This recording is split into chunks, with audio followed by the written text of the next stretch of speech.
Hello बच्चों, कैसे हैं आप सभी। तो उम्मीद करते हैं कि आप लोग बहुत ही मस्त और एकदम अच्छे होंगे। तो आज हम लोग जो है लेक्चर एक नया आगाज़ करने जा रहे हैं और वो है लेक्चर नंबर 1 और ये चैप्टर का नाम है लॉज ऑफ मोशन। इससे हमने पहले जो लेक्चर्स आए थे उसमें हमने आपको पूरा काइनेमेटिक्स पार्ट ख़त्म कर दिया, जिसमें हम लोगों ने आपका मोशन स्ट्रेट लाइन पढ़ा, फिर प्रोजेक्टाइल मोशन पढ़ा और उसके बाद हम एक नया लेक्चर स्टार्ट करने जा रहे हैं और वो है लॉज ऑफ मोशन का लेक्चर नंबर 1। तो फटाफट से पेन और कॉपी बुक निकाल लीजिए और आज का लेक्चर हम लोग इस खूबसूरत सी माहौल भरी यात्रा में आपके सामने पेश है। लेक्चर नंबर 1 और लॉज ऑफ मोशन। ये यात्रा वो यात्रा नहीं है, ये यात्रा बल्कि हमारा और आपका यात्रा है जो मंजिल तक पहुंचना है और एक दिन ज़रूर पहुंचेंगे अगर आपका इसी तरीके से साथ रहा तो। क्लियर हुई बात। तो लेक्चर नंबर 1 स्टार्ट करेंगे, उससे पहले आप लोग बुक और पेन कॉपी निकाल के बैठिए, ठीक है। और थोड़ी सी हम अपनी माइक की क्वालिटी चेक कर लेते हैं, तब चलते हैं लेक्चर नंबर 1 पे, ठीक है। ओके, क्लियर हमारी आवाज़ जा रही है। ओके, तो सबसे पहले हम लोग देखेंगे आज लेक्चर 1 लॉज ऑफ मोशन का। चलिए इसको हम फटाक से इरेज करते हैं और लॉज ऑफ मोशन देखते हैं। जरा ध्यान दीजिए, हमने काइनेमेटिक्स में क्या पढ़ा। काइनेमेटिक्स की अगर बात करें तो हमने काइनेमेटिक्स में ये पढ़ा कि ऑब्जेक्ट मोशन कर रही है। काइनेमेटिक्स में क्या पढ़ा, ऑब्जेक्ट मोशन कर रही है, लेकिन उस मोशन के पीछे कारण क्या है इसके बारे में हमने जानने का कतई प्रयास नहीं किया। बात समझ आ रही है हमारी। तो हमने मोशन के बारे में स्टडी तो किया, लेकिन उस मोशन के पीछे का कारण क्या था हमने उस मोशन के बारे में नहीं जाना। तो काइनेमेटिक्स में हमने क्या देखा, study of motion, study of motion without considering the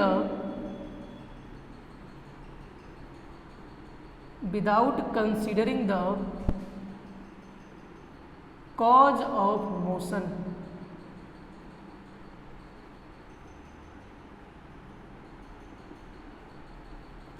ये हमने काइनेमेटिक्स में देखा। काइनेमेटिक्स में हमने ये देखा कि ऑब्जेक्ट मोशन कर रही है, लेकिन उसके पीछे का कारण क्या है कि क्यों ऑब्जेक्ट मोशन कर रही है। अगर कोई ऑब्जेक्ट मोशन कर रही है तो उस ऑब्जेक्ट के मोशन के पीछे का कारण क्या है हमने तो नहीं जाना। इसी को हम लोग इस ब्रांच में जो हमने पढ़ा था, इस ब्रांच को हम लोग कहते हैं काइनेमेटिक्स। अब जो स्टार्ट होता है आपका ब्रांच, वो स्टार्ट होगा अब डायनेमिक्स, और वो ब्रांच स्टार्ट होगा आपका डायनेमिक्स। डायनेमिक्स में क्या होता है कि हम ऑब्जेक्ट के मोशन के तो बारे में पढ़ेंगे, लेकिन उस मोशन के पीछे कारण क्या है उसके बारे में भी हम लोग अध्ययन करेंगे, ठीक है। तो इसमें हम लोग पढ़ेंगे क्या, study of motion, study of motion with considering the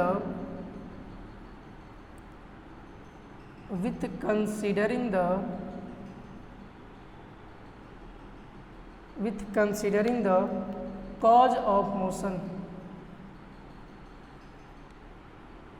with considering the cause of motion। हम मोशन के बारे में तो स्टडी करेंगे, लेकिन उसके पीछे का कारण क्या है अब उसको भी जानने का प्रयास करेंगे। ऐसे ब्रांच को हम लोग कहते हैं डायनेमिक्स, जिसमें सिर्फ स्टडी करते हैं, उसके पीछे का कारण नहीं जानते हैं, वैसे ब्रांच को हम लोग कहते हैं काइनेमेटिक्स, ठीक है। तो इसको नोट करिए जल्दी से, वीडियो को पॉज करके इसको नोट करिए, तब आगे चलते हैं, ठीक है। नोट करिए जल्दी से, वीडियो को पॉज करके नोट कर लीजिए। चलिए आगे चलते हैं। अब तो ये है काइनेमेटिक्स और ये है हमारा डायनेमिक्स, ठीक है। अब हेडिंग डालिए फोर्स। हेडिंग डालिए फोर्स। फोर्स क्या है, इसको इरेज करते हैं और चलते हैं आगे। हेडिंग डाल दीजिएगा फोर्स। देखिए क्या है, जैसे मान लीजिए ये हमारा कोई सरफेस है, ध्यान से समझिएगा, और इस सरफेस पे हमने एक इस तरीके का ऑब्जेक्ट रखा, जिस ऑब्जेक्ट का मास कितना मान लेते हैं, m है, और अभी ये टाइम जब 0 सेकेंड है तो ये आपका पार्टिकल रेस्ट में है। जब टाइम 0 सेकेंड है तो पार्टिकल रेस्ट में है। यहाँ से हमने कोई एक्सटर्नल फोर्स लगाया, F एक्सटर्नल। जैसे ही हमने इस मास पे फोर्स लगाया तो ये ऑब्जेक्ट जो है कुछ समय बाद यहाँ पे आ जाएगा, और ये टाइम मान लेते हैं 5 सेकेंड बाद ये ऑब्जेक्ट इस पोजीशन पे है, position of object. Object at t is equal to 5 second, x is equal to मान लेते हैं 2 मीटर पे, और यहाँ x इजिकल टू 0 मीटर है। x इजिकल टू जब डिस्टेंस 0 था, ऑब्जेक्ट रेस्ट पे थी, टाइम भी 0 था। 5 सेकेंड बाद हुआ क्या कि ऑब्जेक्ट अपने पोजीशन को क्या कर दिया, चेंज कर दिया। इस ऑब्जेक्ट ने पोजीशन क्यों चेंज किया, ये ऑब्जेक्ट यहाँ से यहाँ मोशन की, मतलब इस पोजीशन में चेंज हुआ। पोजीशन में चेंज होने का मतलब ऑब्जेक्ट की वेलोसिटी में चेंज हुई। ऑब्जेक्ट की वेलोसिटी में चेंज होने का मतलब बॉडी एक्सेलरेट हुई। तो बॉडी के पोजीशन को चेंज, बॉडी के वेलोसिटी को चेंज, बॉडी के एक्सेलरेशन को चेंज, ये सब खेल कौन खेल रहा है इसके पीछे, ये फोर्स। अगर ये ऑब्जेक्ट पे ये फोर्स नहीं लगा होता तो ये ऑब्जेक्ट अपनी पोजीशन को कतई चेंज नहीं की होती। मतलब ये ऑब्जेक्ट ने पोजीशन को चेंज किया तो इसके पीछे वो रिस्पॉन्सिबल है फोर्स। तो यहां पे लिखेंगे क्या, force is responsible for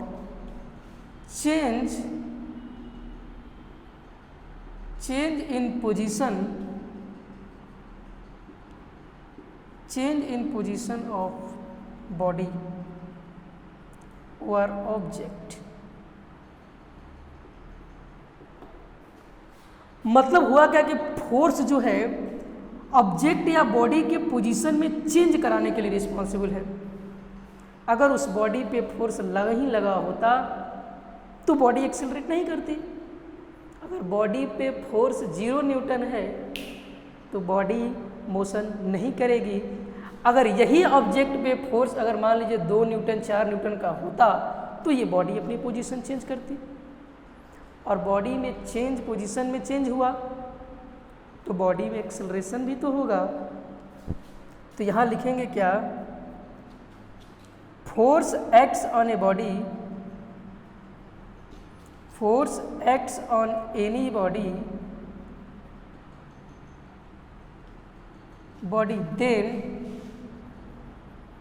then object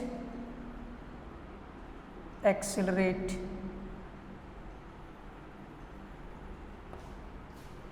अगर किसी बॉडी पे, कोई भी बॉडी हो, उस पर फोर्स एक्ट किया तो वो बॉडी एक्सेलरेट करेगी। अगर यही फोर्स आपका 0 हो जाएगा then body does not accelerate.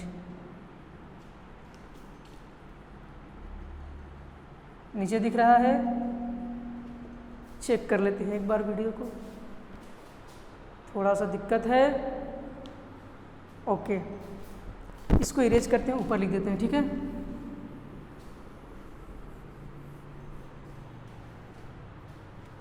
कहाँ लिखूं, यहीं पे लिख देते छोटे में। अगर फोर्स 0 है तो एक्सेलरेशन भी क्या होगा हमारा 0। अगर फोर्स 0 नहीं है तो हमारा एक्सेलरेशन भी 0 नहीं होगा। ठीक है, तो अगर किसी बॉडी पे फोर्स लगा, उस बॉडी के पोजीशन में चेंज हुआ, उसके वेलोसिटी में चेंज हुई, बॉडी एक्सेलरेट की। अगर उस पर फोर्स नहीं लगेगा तो ऑब्जेक्ट आपका एक्सेलरेट नहीं करेगा। क्लियर हुई बात? इसको नोट करिए, वीडियो को पॉज करके जल्दी से नोट कर लीजिए। वीडियो को पॉज करिए और नोट कर लीजिए। ओके, ठीक है, नोट हो गया? चलिए आगे चलते हैं। चले आगे, थोड़ी सी लाइट की प्रॉब्लम है, उसको मेंटेन करिएगा। ठीक है, अब हेडिंग लगाइए टाइप्स ऑफ फोर्सेज। हेडिंग लगाइएगा types of forces. Types of forces. अब देखते हैं कुछ टाइप्स ऑफ फोर्सेज में क्या है। टाइप्स ऑफ फोर्सेज, इसमें समझते हैं क्या है।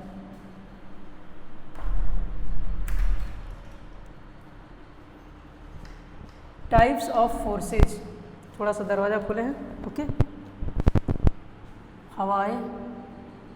टाइप्स ऑफ फोर्सेज,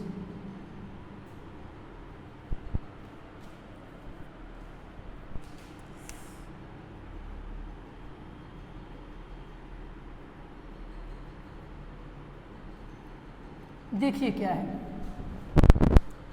इसमें सबसे पहले हम लोग पढ़ेंगे force of gravity. Force of gravity,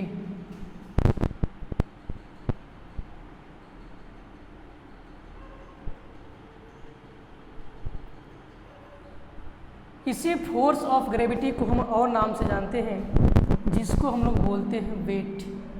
क्या बोलते हैं? वेट बोलते हैं। वेट जो है क्या है, जरा ध्यान दीजिए। फोर्स ऑफ ग्रेविटी और वेट ये एक ही चीज़ है।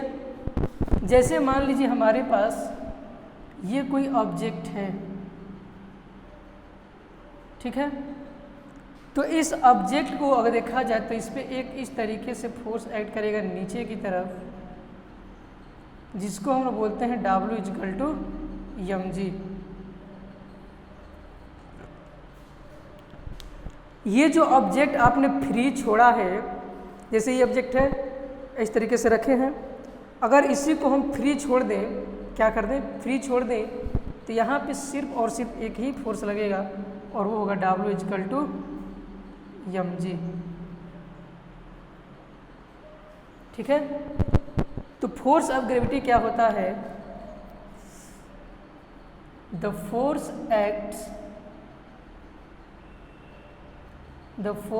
Acts on any body due to gravity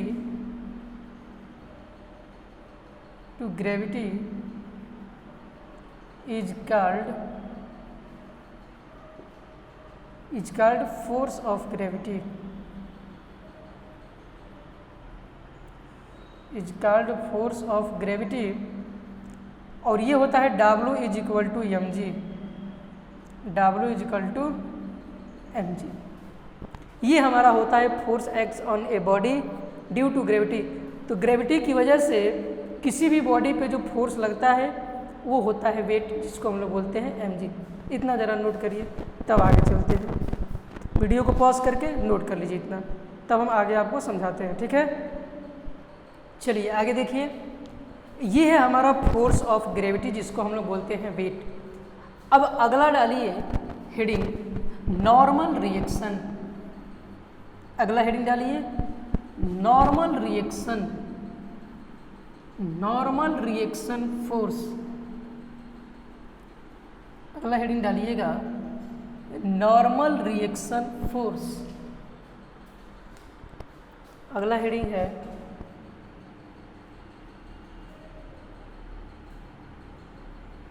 normal reaction force.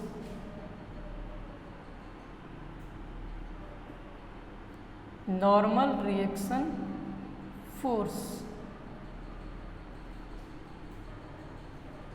देखिए क्या है नॉर्मल रिएक्शन फोर्स। इस नॉर्मल रिएक्शन फोर्स को हम रिप्रेजेंट करते हैं एन से। लाइट आगे थोड़ा सा मैनेज कर लेते हैं वीडियो क्वालिटी। ओके, बहुत ब्राइटनेस हो गया है, कम कम कम, यस यस, हो गया, क्लियर जा रही है आवाज़, सही है, इतना भी सही नहीं है, हाँ अब सही है। चलिए चलिए अब देखते हैं नॉर्मल रिएक्शन क्या है। थोड़ा सा वीडियो मेंटेन करना पड़ता है, कोई बात नहीं, ठीक है। चलिए आप कंसेप्ट समझिए। ये है नॉर्मल रिएक्शन फोर्स, जिसको हम लोग रिप्रेजेंट करते हैं एन से।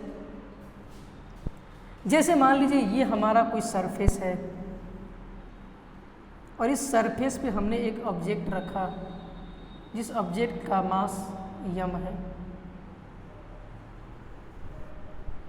क्लियर है? इस तरीके का कोई हमारा सरफेस है और इस सरफेस पे हमने रखा है एक ऑब्जेक्ट, ये हमारा सरफेस है। और इस सरफेस पे हमने एक रखा है ऑब्जेक्ट, जैसे ये देखिए, ये हमारे पास बुक है, तो हमारा देखिए, समझिए, ये हमारा हैंड है और ये इस पे बुक रखा गया है। ये मास का काम कर रहा है और इस हमारा हैंड जो है सरफेस का काम कर रहा है। तो एक तो इस ऑब्जेक्ट पे अगर इस हैंड को हटा दे तो ऑब्जेक्ट कहाँ गिर जाएगा? नीचे। तो इस ऑब्जेक्ट पे एक तो ये मेरा हैंड जो है इस पे फोर्स लगा रहा है ऊपर की तरफ। अगर मैं हैंड को हटा दूं तो क्या ये ऑब्जेक्ट नीचे गिर जाएगा? मतलब ये भी हमारा हैंड जो है ये एक इस ऑब्जेक्ट के ऊपर नॉर्मल परपेंडिकुलर फोर्स लगा रहा है और इसी ऑब्जेक्ट पे या इसी ऑब्जेक्ट का एक सेल्फ एमजी फोर्स नीचे की तरफ लग रहा है। अगर ये नहीं रहता तो नीचे चला जाता, तो ये ऊपर की तरफ ये नॉर्मल रिएक्शन फोर्स लगाया है और ये नीचे की तरफ जो है एक इस पे लगने वाला फोर्स क्या है? एमजी है, जिसको वेट बोलते हैं। तो इस ऑब्जेक्ट के ऊपर इस सरफेस के द्वारा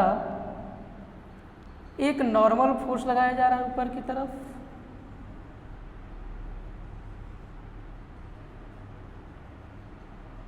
ये नॉर्मल हो जाएगा और इसी सरफेस का एक फोर्स लग रहा है नीचे की तरफ सरफेस, और वो है सेल्फ एट फोर्स एमजी।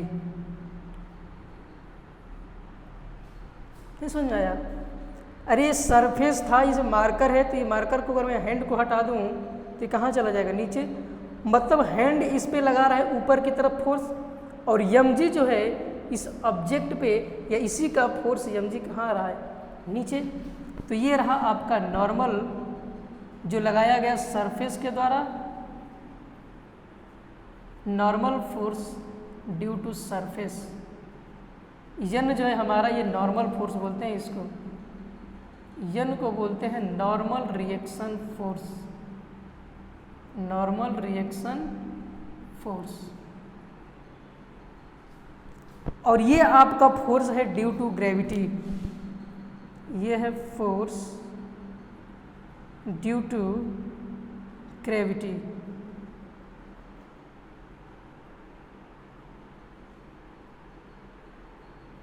आ रहा है समझ में? तो इस तरीके से नॉर्मल रिएक्शन जो है लगता है। और मेरी बात ध्यान सुनिए, नॉर्मल रिएक्शन फोर्स हमेशा सरफेस के परपेंडिकुलर रहेगा। नॉर्मल रिएक्शन फोर्स जो है सरफेस का ऑलवेज परपेंडिकुलर रहेगा। तो नॉर्मल रिएक्शन फोर्स जो है आपका always perpendicular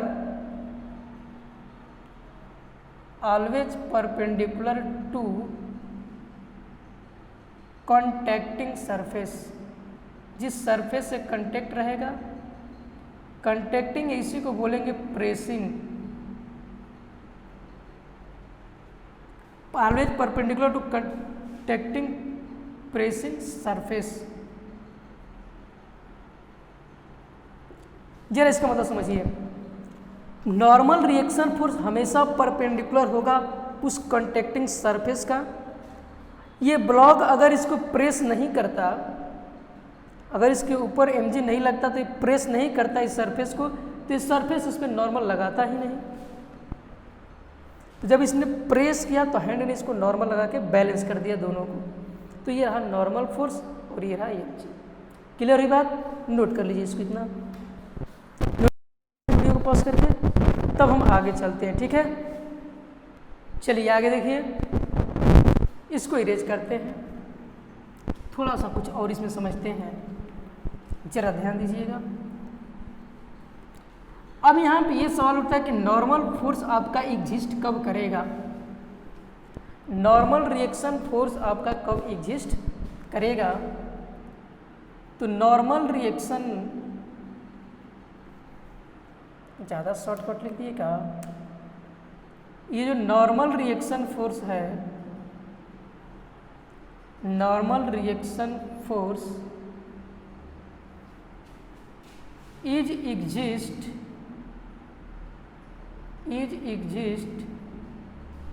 when there is pressing।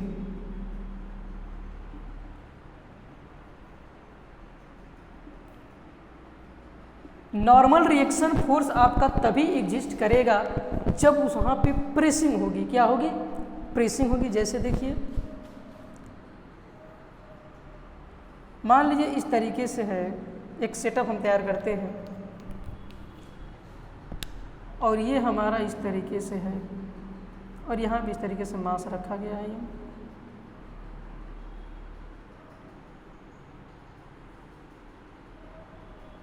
ये क्या रखा गया है? मास यम रखा गया है। तो इस पे तो एक आपका लग रहा होगा mg नीचे की तरफ,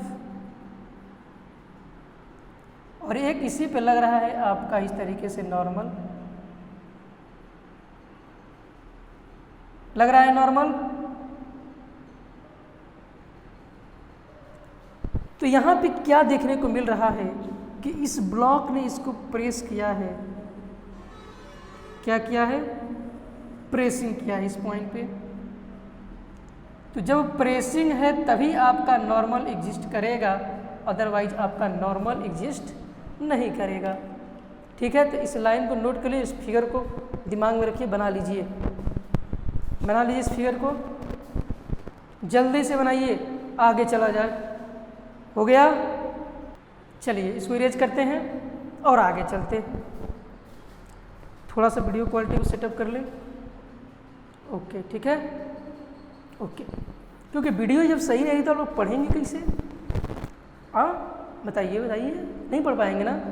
तो वीडियो क्वालिटी सही रहना चाहिए, बाकी कंसेप्ट तो उस क्वालिटी का है ही। अब चलते हैं आगे, कुछ और देखते हैं इसमें क्या है।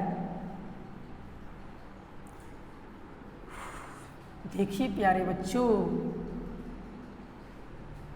देखिए क्या है। जैसे मान लीजिए ये हमारा एक सरफेस था और यहाँ पे इस तरीके से मैंने ब्लॉक रखा जिसका मास m था। इस सरफेस पे एक नीचे की तरफ फोर्स एक्ट करेगा, वो फोर्स होगा आपका mg, और एक इसी के नॉर्मल एक फोर्स एक्ट करेगा जिसको हम लोग बोलते हैं नॉर्मल रिएक्शन फोर्स। तो नॉर्मल रिएक्शन फोर्स में क्या होगा कि n जो है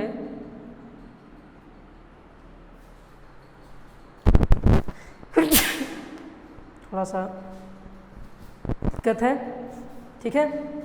यहाँ पे जो n की वैल्यू है वो n की वैल्यू हो जाएगी mg के बराबर, क्योंकि ये आपका ब्लॉक एट रेस्ट पे है। कहाँ पे है? एट रेस्ट पे है। तो जब रेस्ट पे है तो ये वाला नॉर्मल इस mg को क्या कर देगा? बैलेंस कर देगा। मतलब दोनों का वैल्यू सेम और अपोजिट है तो एक दूसरे को क्या कर देंगे? कैंसिल आउट कर देंगे। इसकी वैल्यू जितनी होगी उतनी इसकी वैल्यू भी होगी, लेकिन अपोजिट डायरेक्शन में है तो एक दूसरे को क्या कर देते हैं? कैंसिल आउट कर देंगे। अब समझिए, मेरा क्वेश्चन ये है कि ये जो आपका n इजकल टू mg है, क्या n is equal to M G always true है? n इजिकल टू जो एम जी है क्या ये हमेशा ट्रू है? नहीं। क्यों नहीं ट्रू है? अभी इस सरफेस को अगर हम ऐसे बना दें,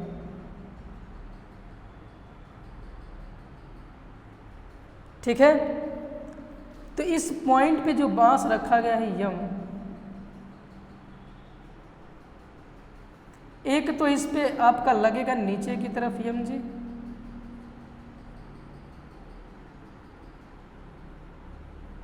और एक इसी का परपेंडिकुलर, एक इसी का परपेंडिकुलर लगेगा नॉर्मल।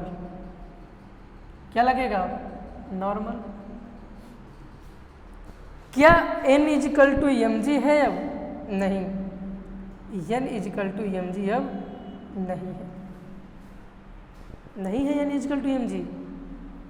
अगर इसको हम यहाँ से मैच कर दें और ये एंगल अगर थीटा है तो हमारी ये एंगल कितना हो जाएगी? 90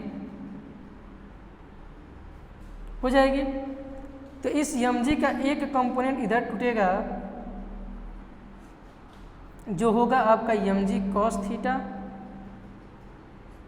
और इधर कोई कंपोनेंट टूटेगा M G sine theta. Clear दिख रहा है आपको? बोलिए। और थोड़ा सा ब्राइटनेस करते हैं इसको। ओके, ठीक है। तो इस केस में आपका n जो है एम जी के बराबर नहीं है, तो it is not always true. ये ऑलवेज आपका ट्रू नहीं है कि हमेशा n की वैल्यू एम जी के ही बराबर हो। क्लियर हुई बात? अगर यही फिगर ऐसे हम बना दें,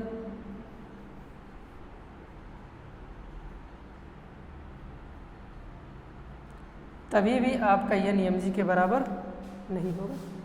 क्लियर है? तो n is equal to M G आपका हमेशा बराबर नहीं होगा, ये सरफेस के ओरिएंटेशन पे डिपेंड करता है।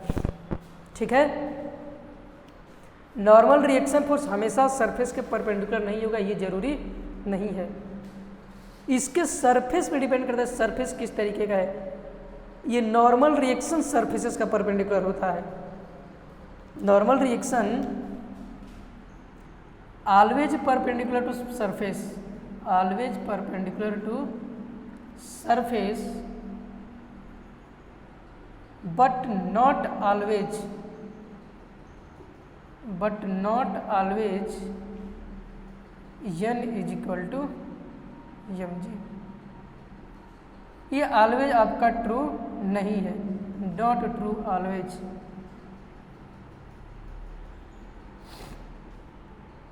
ठीक है, तो n is equal to M G जो है आपका हमेशा ट्रू नहीं है। ये डिपेंड करता है कि सरफेस कैसा है, लेकिन नॉर्मल रिएक्शन हमेशा सरफेस के परपेंडिकुलर होगा, ये चीज़ ऑलवेज ट्रू है। फिगर बनाइए और नोट करिए।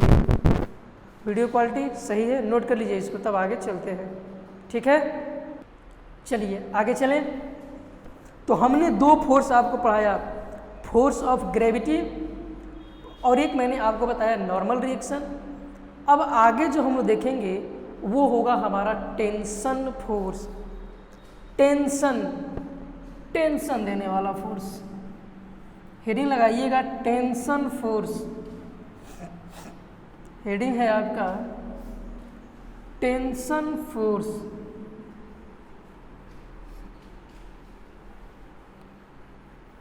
हेडिंग डालिएगा टेंशन फोर्स।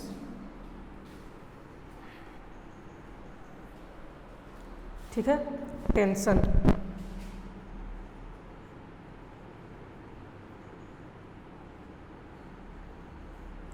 टेंशन फोर्स क्या है,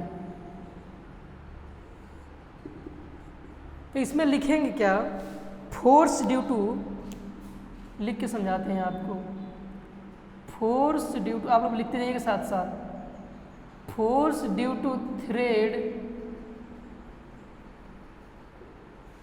wire, string, et cetera.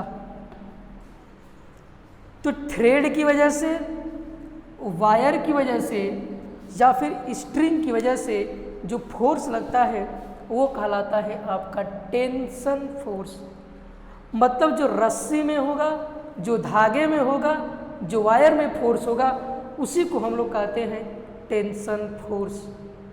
Tension force हमेशा रस्सी में होगा, स्ट्रिंग में, वायर में होगा और आपका हो जाएगा किस में, थ्रेड में। और दूसरा है आपका tension force is a contact force. Tension force is a contact force. Tension force आपका कॉन्टैक्ट फोर्स है। टेंशन फोर्स, इसको नोट करिए तब लिखवाते हैं, ठीक है, बस समझाते हैं, ठीक है। Tension force acts, tension force acts always along the string, always along the string, but away from blocks, but away from blocks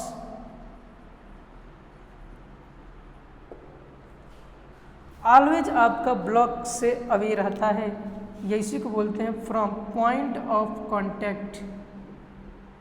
point of contact या इसको बोलेंगे पॉइंट ऑफ एप्लीकेशन, यहाँ लिख देते हैं, ठीक है, इसको रहने देते हैं।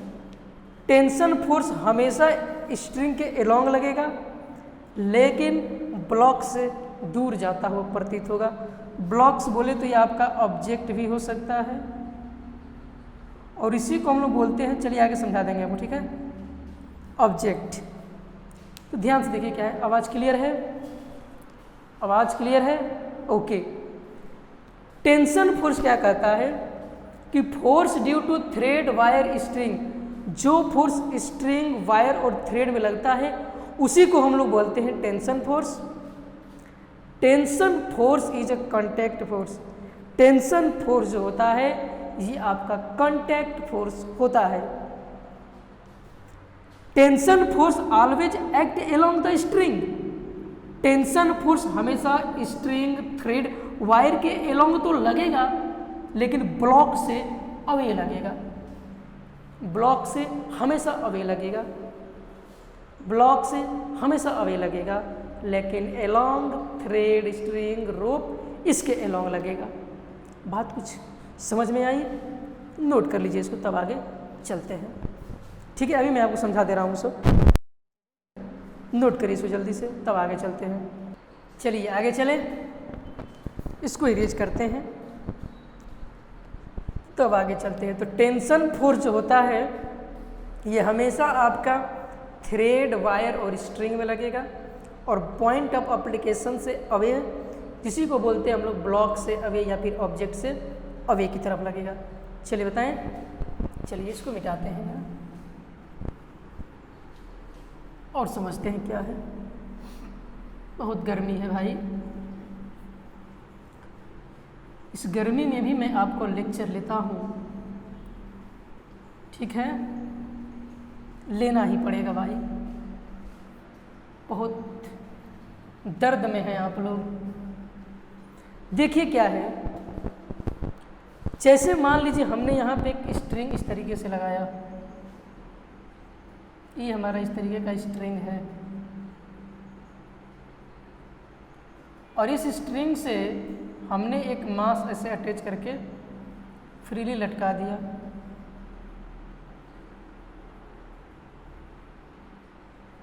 समझ आ रही बात? और इस बॉडी का मास यम है, क्लियर है? इस पॉइंट को हम लोग बोलते हैं, जिस पॉइंट से मास कांटेक्ट में है, इसको हम लोग बोलते हैं पॉइंट ऑफ एप्लीकेशन। इसको बोलते हैं हम लोग पॉइंट ऑफ एप्लीकेशन, एक यहाँ भी कांटेक्ट पे फोर्स है, कांटेक्ट है यहाँ पर भी, इसको भी हम लोग बोलेंगे पॉइंट ऑफ एप्लीकेशन।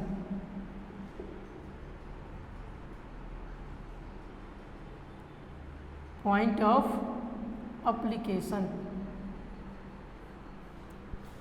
ठीक है।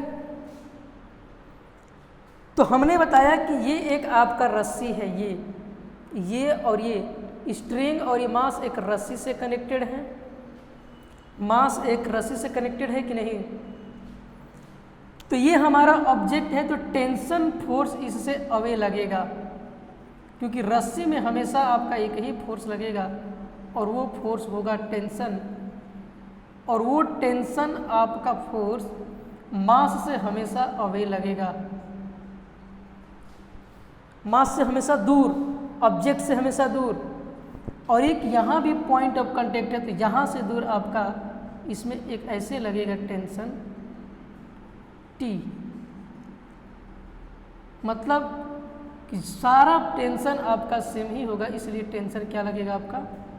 टी लगेगा। ये हमारा एक मास यम था, ये पॉइंट ऑफ एप्लीकेशन है, यहाँ भी पॉइंट ऑफ एप्लीकेशन है। तो टेंशन फोर्स जो है इसी के अवे लगेगा। क्या लगेगा? अवे। टेंशन फोर्स हमेशा पॉइंट ऑफ एप्लीकेशन से अवे लगेगा।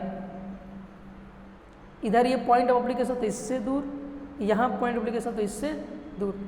टेंशन फोर्स हमेशा पॉइंट ऑफ एप्लीकेशन से अवे लगेगा। अब जरा देखिए दूसरा केस।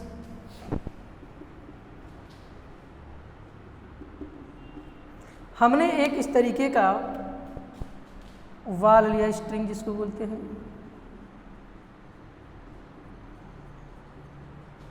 और इस वाले के साथ हमने एक मास फ्रीली इस पॉइंट को छोड़ दिया, और यहाँ से हमने फोर्स अप्लाई किया यफ।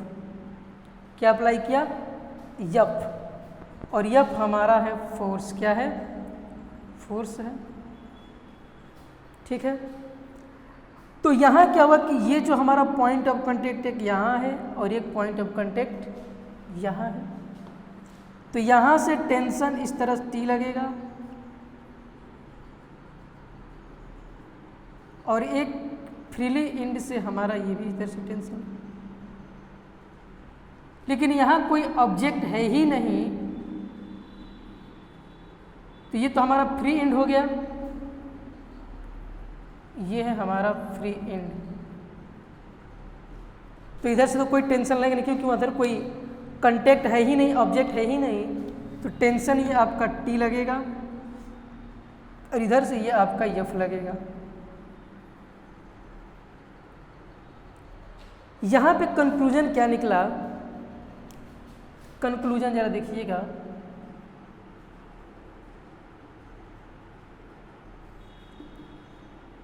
आइडियल मासलेस स्ट्रिंग होना चाहिए। आइडियल मासलेस स्ट्रिंग, अगर आपकी स्ट्रिंग आइडियली क्या है, अगर आइडियली मासलेस स्ट्रिंग है तो टेंशन जो है, tension throughout the same, tension throughout the same. Tension देखिए, समझिए, अगर ये जो रोप है आपका रस्सी, ये इस रस्सी के एक फ्री एंड से हमने मान ली एक्सटर्नल फोर्स एफ लगाया, ये हमारा फ्री एंड है, इस फ्री एंड से हमने एक एक्सटर्नल फोर्स लगाया और ये फोर्स इस पूरे रस्सी में जो फोर्स है उसके बराबर हो जाएगा। क्या बोला सर? ये जो फोर्स एफ है, हमने एक रस्सी के फ्री एंड से जो फोर्स लगाया, ये उतना ही बराबर होगा जितना इस रस्सी में टेंशन टी की वैल्यू होगी। एक एंड ब्लॉक से यानी स्ट्रिंग से कनेक्टेड है, एक एंड फ्री है, आइडियल मासलेस स्ट्रिंग है, क्या बोल दिया सर आपने? फिर से बोलिए। ये आपकी स्ट्रिंग है, ये रोप से एक मैंने फ्री एंड से फोर्स लगाया और ये आपका रोप आइडियली मासलेस स्ट्रिंग है। Ideal massless string, ideal massless है ये स्ट्रिंग। ये आइडियल मासलेस होने की वजह से आप इसके फ्री एंड से जितना फोर्स लगाएंगे ये फोर्स इस टेंशन के बराबर, या टेंशन इस फोर्स के बराबर, तो पूरे में टेंशन टी इस फोर्स के बराबर हो जाएगा।